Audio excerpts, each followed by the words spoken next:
Hello, I'm Mick and welcome back to Movies TV Mad and Friday's edition of the DC show.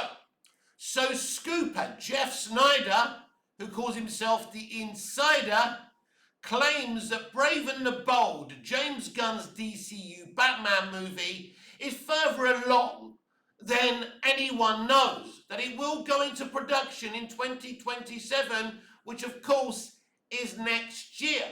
Now, you know what I think about Brave and the Bold. I think it was never a real movie. I never believed that Andy Muschietti was going to direct the movie that isn't real. And the timing of that announcement tells you everything. Just before the Flash movie was released. But let's pretend that James Gunn's an honest guy and we can trust Jeff Sneider. I don't believe Jeff Sneider at all on this.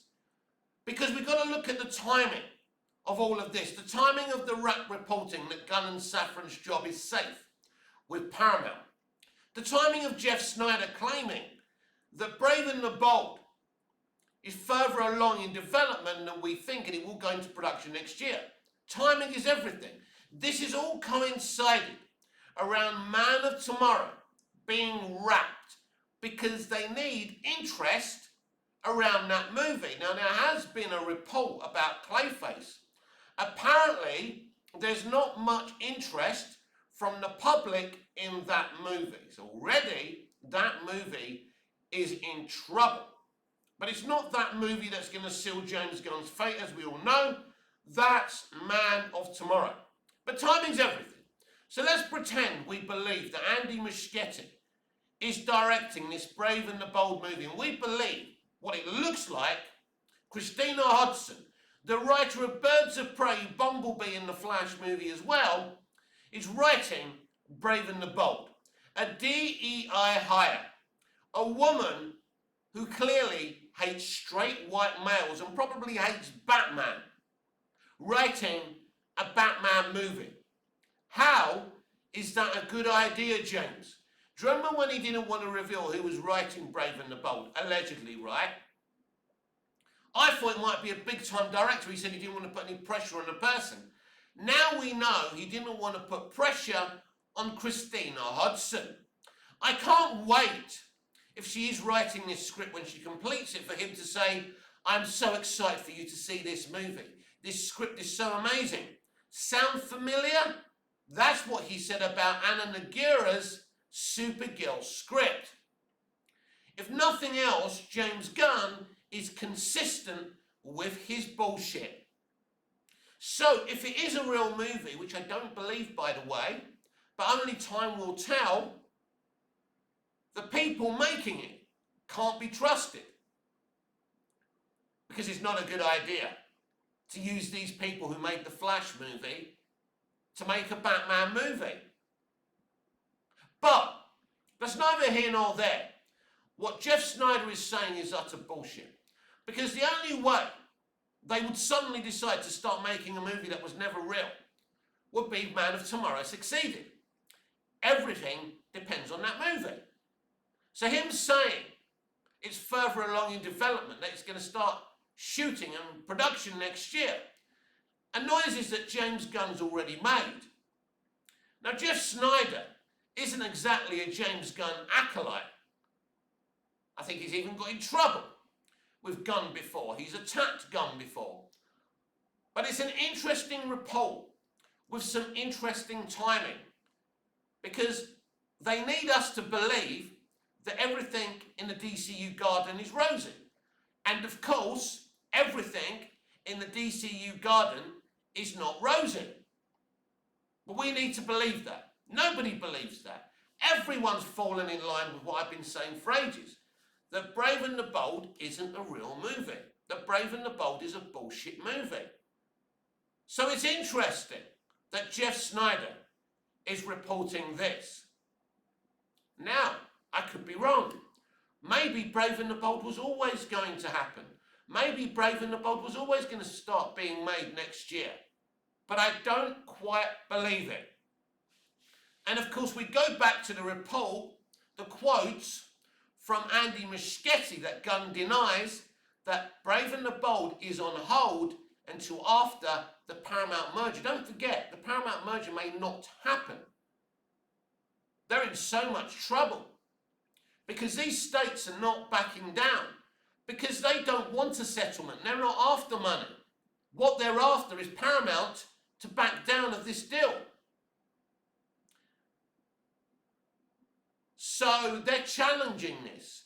This has to go through the courts next year.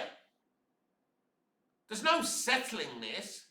They were going to have some kind of peace talks last Monday. But you can't talk about anything. There's nothing to settle. The only thing that settles this is Paramount back out of the merger. And I think that's very likely.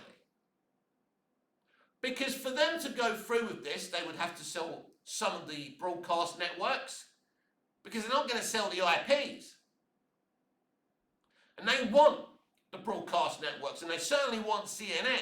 CNN is what Paramount are most interested in to push Trump's propaganda. That is the whole point of this. So, like, was it earlier this week, last week, I started having a good feeling maybe when I heard they were going to have talks. I thought maybe this could actually happen. But I think Zaslav's leaked conversation when he first accepted the Paramount deal tells you everything you need to know. Probably not going to happen, we'll take our money. Still hilarious, but true. Because I'll reiterate and repeat, if Paramount back out, Warner Brothers get a bunch of money. And that's it, that's the end of it. This is all about DC for us. We don't care about nothing else but what happens with Gunn and Safran and DC. You can't continue a franchise that's not making any money. So Man of Tomorrow has to perform. It's as simple as that. But timing, my friends, is everything.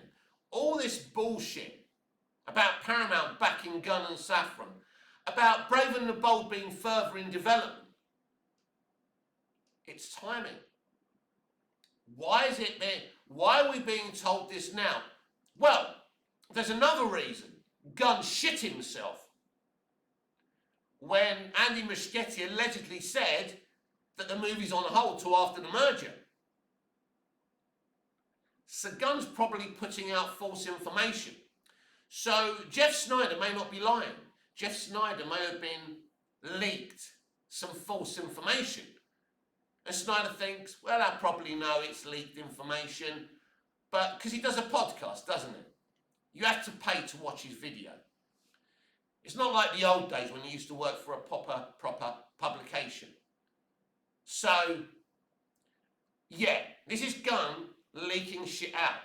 Leaking stuff out to his mate Umberto at the Wrap. Leaking stuff out to Jeff Sneider. Lies. That in fact Brave and the Bold is not on hold. Because, listen to me, right? Listen to me. You have to be smart in life. One moment, Andy Muschietti is allegedly saying it's on hold.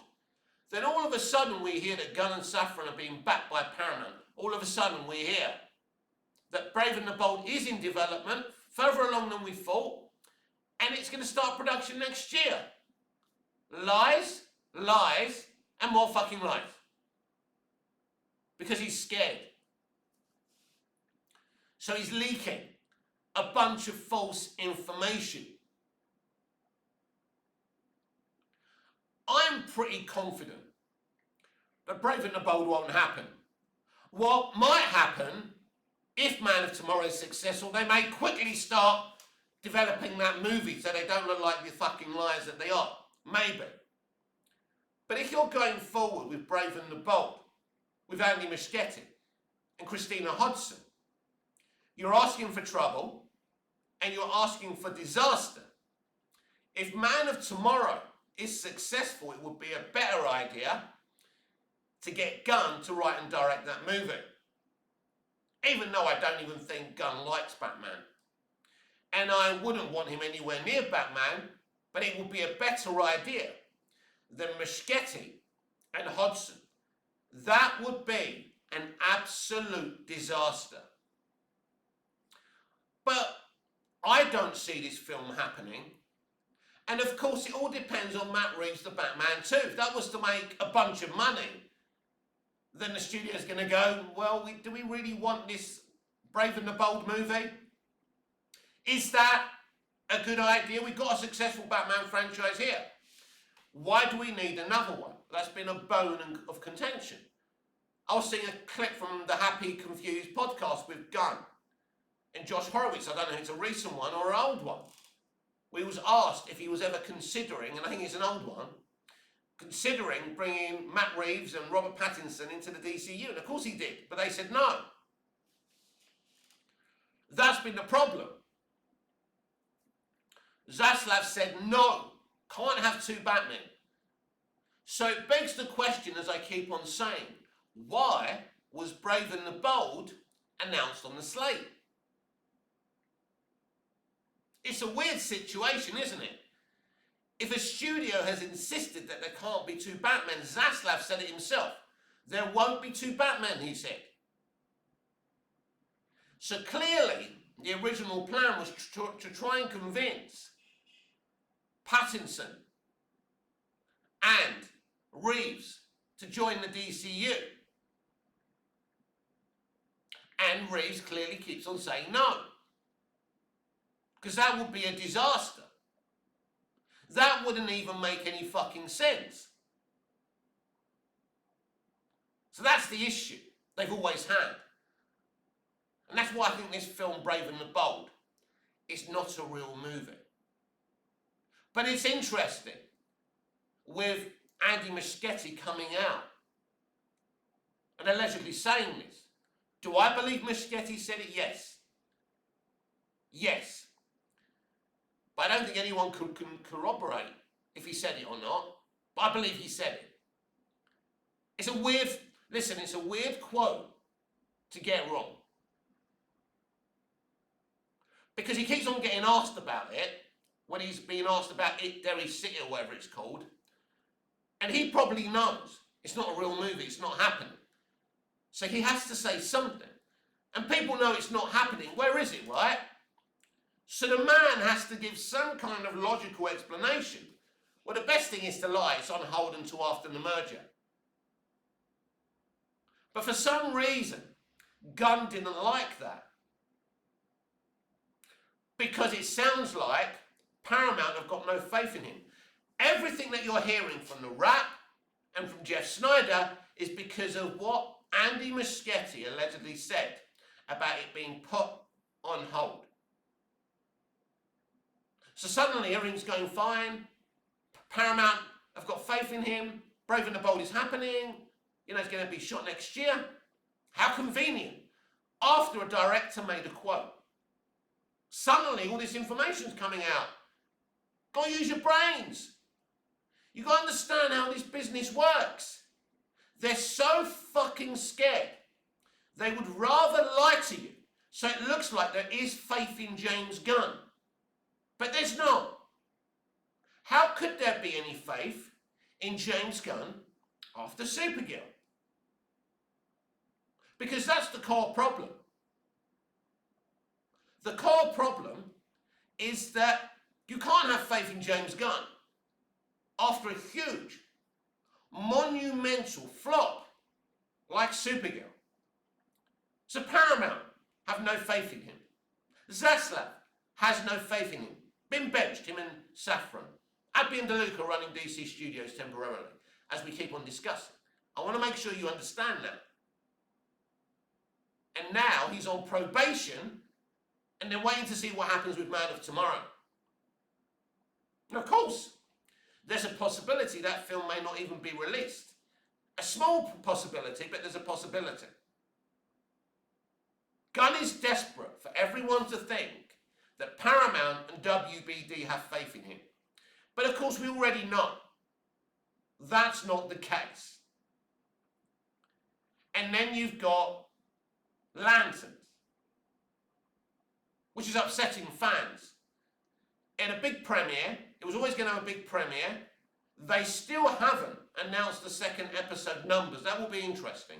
Should be due out later today. So I'll be able to bring those to you tomorrow, hopefully, and we can discuss them. So you can take as a lie what the rap said about Paramount having faith in Gunn and Saffron. You can take as a lie, doesn't mean Jeff Sneider's lying himself, but the information he's giving you is inaccurate. Brave and the Bold isn't a real movie. And they've probably been, you know, that was a good thing. Watch Muscheti. That was a great lie that Muscheti said. It's on hold. Then no one asks you any more questions. It's not going to happen at the moment. You know, we can't make any decisions, and, you know, this situation with the merger is a bit of a mess, and we're in a bit of a purgatory right now. And Gunn's so egotistical and dumb that he should have went along with that lie. But instead he comes out to his fans on Threads, no, nothing's on hold. Well, where are all the projects?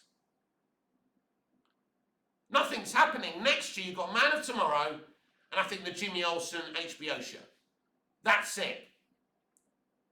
Booster Gold on hold or cancelled.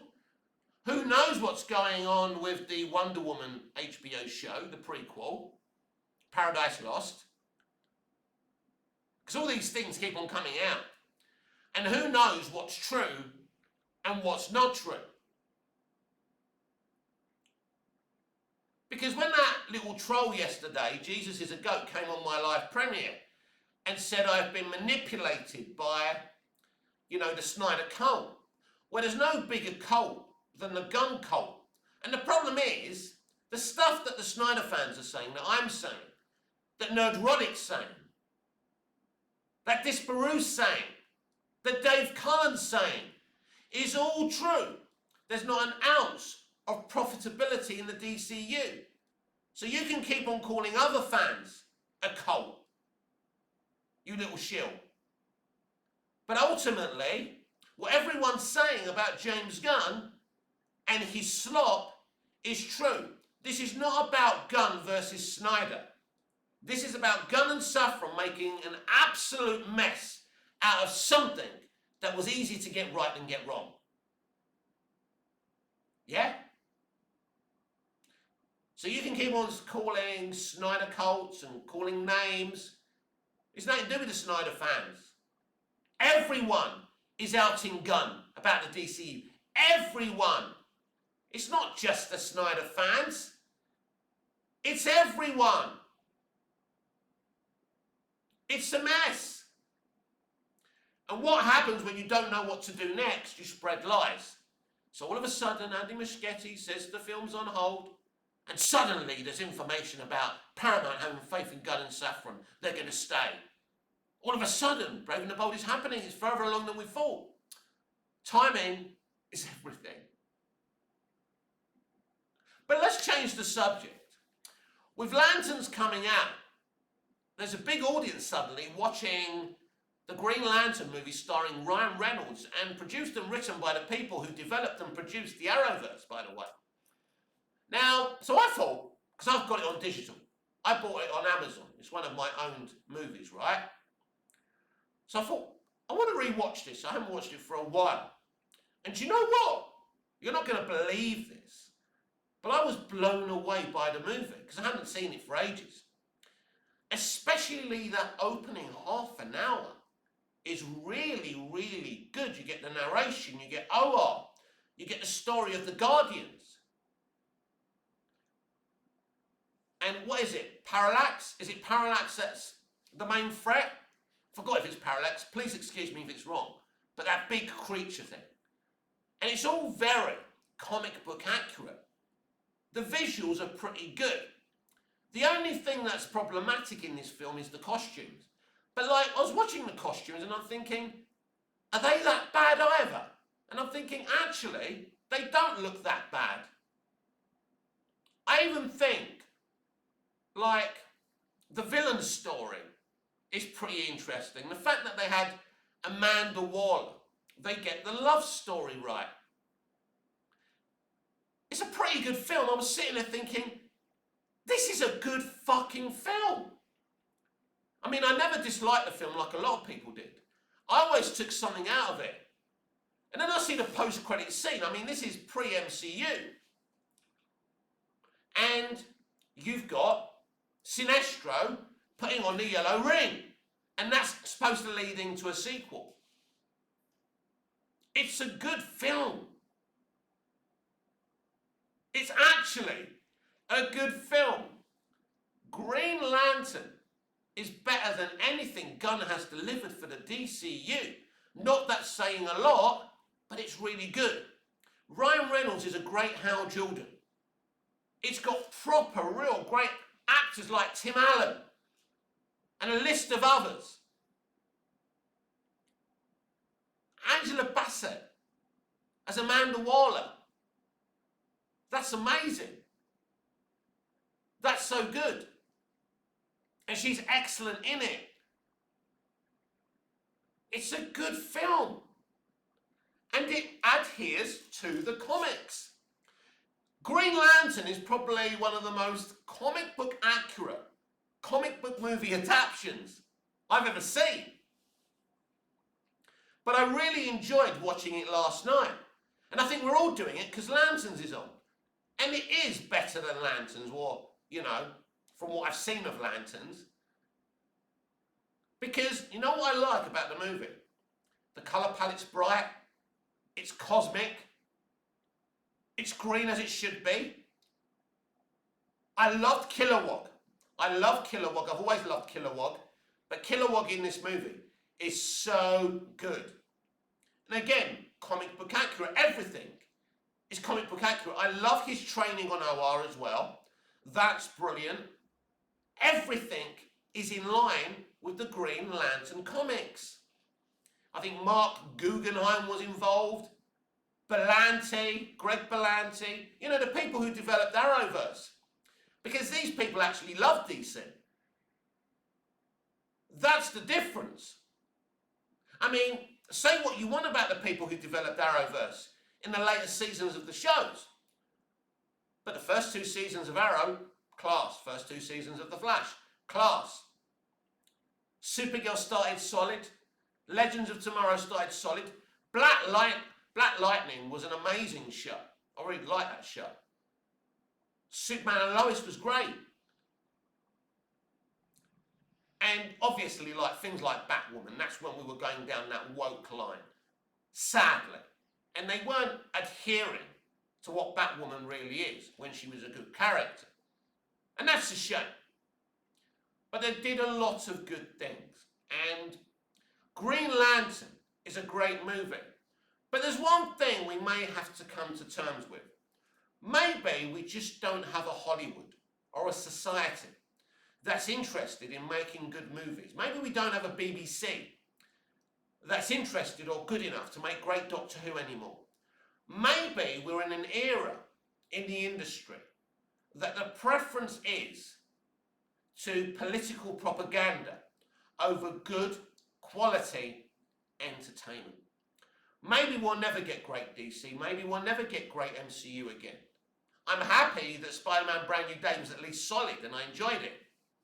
And it shows you it can be done.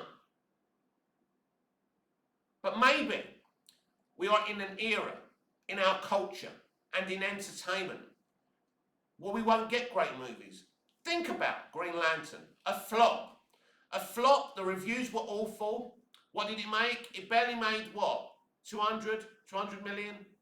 Something like that. So it's a big flop. And I mean, I have never seen so many names on an end credit sequence. You can tell it took a lot of fucking people to make that movie. Because there's so many visuals. I think the director did a great job. I think the crew did a great job. I think the cast is brilliant.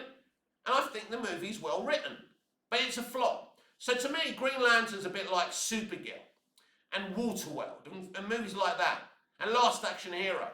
Movies that were derided at the time. But actually looking back, they're damn good movies. Because as I said, I'm watching this movie and I bloody like it. There's not a moment in the film where I think, I don't like this. I just felt comfortable with the characters. the adaptations, and the accuracy that adheres to the comics. Sinestro was always the most popular thing about that movie. Mark Stronger's great quality. I mean, they've revealed their Sinestro in Lanterns, and he looks like a fucking farmer. Farmer fucking Giles. But yeah, I've always liked the Green Lantern movie, but rewatching it last night, it was like, wow, this is actually good. Even the final act, the way Hal has to fight, and the way Sinestro and the rest of the Lanterns celebrate him. You know, Hal has a great arc. Hal's not an arsehole. Hal's a good guy. I like how we get into the whole thing with Hal losing his father, and they do all of that as well. It's all in there. Personally, it's a great origin movie that does the right things. So it's interesting that people hated it at the time. Because, and I think Green Lantern fans hated it at the time. But you look at it now and you think, what's actually wrong with this movie? I mean, look, you can nitpick. As I say, it shouldn't have been CGI costumes. The problem is, because I think Lanterns have got it wrong the way the costumes look. They look like ordinary costumes, and that's not what they are. The ring creates the costume, right? How would I do the costumes if I was head of DC Studios? I'd get someone in and say, right, I want you to design a costume. Not too baggy, not too tight. Look at the comics. But I want us to use a real costume and CGI as well. So I want the real costume to come on as he puts the ring on. But I want it to be a real costume that adheres to the comics, but slightly CGI'd at the same time. So you'd have to work hard and get a balance. So yeah, the suits weren't great. They should never have been totally CGI. But don't forget, CGI was a pretty new technology at the time, and I think that was part of the problem. But I think, apart from that, it's a damn good comic book movie. It's a damn good DC movie. And it's a damn good Green Lantern adaptation. People went OTT at the time. It's a bit like the reaction to Man of Steel and BVS at the time. Now everyone's going, oh, actually they weren't so bad, were they? Not bad at all. And you look back at Green Lantern now, and you think, this is a movie. It looks pretty good.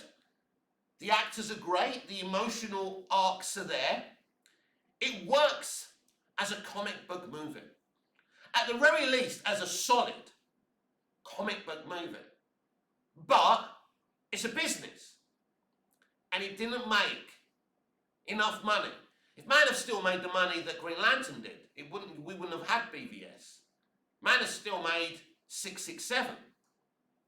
A very solid box office. Green Lantern was a monumental flop. We mustn't forget that. But I think sometimes in life, because Gunn keeps on getting sequel after sequel, right? In life you go, we've got a good movie here. We've got the outlines of something decent. We've got a good post-credit scene. Mark Strong was great as Sinestro. Let's make one more movie. Let's make one more movie. Let's take a risk. There was money in movies then as well. It's not like now and they're on the verge of bankruptcy. I would have done another movie. And I had the same attitude about Superman Returns. Superman Returns made just under 400 million. Again, a monumental flop. But there was enough people who liked the movie. There was enough good things in that movie to say, okay, that movie had problems. Okay, didn't make the money. But you know what? There's potential here. If Singer can clean up the problems he had in the movie, with the pacing, with the lack of action, and he was planning that. The studio wanted more action, and he was going to give them that. Superman Man of Steel was going to be a great movie. A Brainiac movie, by the way. I think Singer would have done a great job. You know, Singer may not be a nice person, allegedly, but he's a damn good fucking director and storyteller. And I think he would have given us a great sequel. So I do think Green Lantern deserved a sequel, and I do believe I would have taken a gamble on a Green Lantern sequel and a Superman Returns sequel. Because sometimes, when you can see the potential in something, you persevere with it. And I think that's what they should have done. Right, if you've been watching and interacting on the live YouTube premiere along with me, thank you very much. If you stumbled home drunk and you've discovered my video and you're like, oh, Mick, yeah, this Mick guy's a bit handsome, isn't he? I'm going to keep on watching these videos. Like, share, comment and subscribe, and I will speak to you all again tomorrow.